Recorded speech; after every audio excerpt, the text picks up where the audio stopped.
According to Time magazine, 2011's Person of the Year is the protester. Not a single person, but rather an embodiment of the masses who took to the streets around the world. It was in North Africa that the year of protest was ignited, with Tunisia's longtime president the first to be driven out of power. People power also swept Egyptian President Hosni Mubarak out of office, forced the resignation of President Ali Abdullah Saleh in Yemen, and helped bring an end to Muammar Gaddafi's rule in Libya. Ongoing unrest in a host of other countries verged on civil war in places like Syria.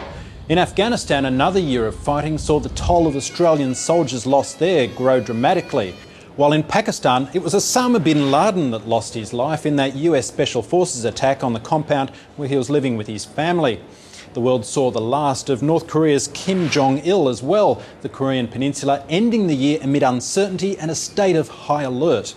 There was natural disaster in Japan when earthquake and the tsunami that followed killed thousands and sparked a nuclear crisis.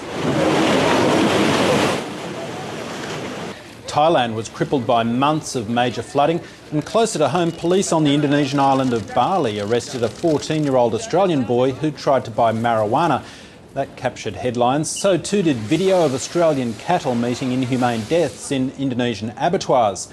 There was constitutional crisis in Papua New Guinea, and in this country, minority government in the nation's federal parliament became a little less minor with the defection of an opposition MP. Of course, floods and cyclone devastated Queensland this year. I want us to remember who we are. We are Queenslanders. The Qantas dispute and the grounding of its fleet left scores of travellers high and dry. The collar bomb hoax made news. So too did Australia's worst ever house fire and its 11 dead. And the ABC lost 3 of its finest in an outback helicopter crash, the trio joining the ranks of prominent Australians who died in 2011. Across the Tasman, tragedy gripped New Zealand again with the Christchurch earthquake. The Rena oil spill was yet another challenge for Kiwis, but winning the Rugby World Cup did much to restore that nation's morale. Much of the southern hemisphere felt the impact of a volcanic eruption in Chile this year. The ash cloud circled the planet and grounded international air travel. The space shuttle also came back to Earth this year after taking its last flight into space. Its place in history secured, the space shuttle pulls into port for the last time. Also landing with a thud were a succession of public figures captured by scandal.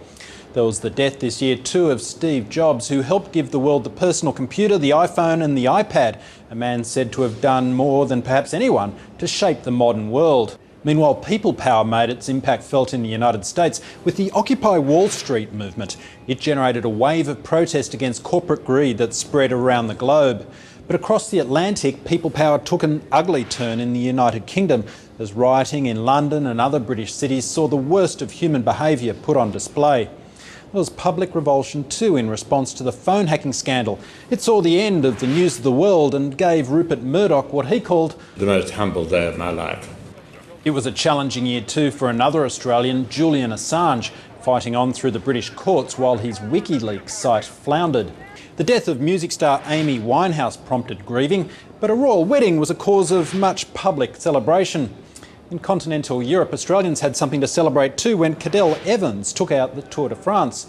But there was horror and tragedy for Norway when a right-wing extremist launched twin attacks on his own country.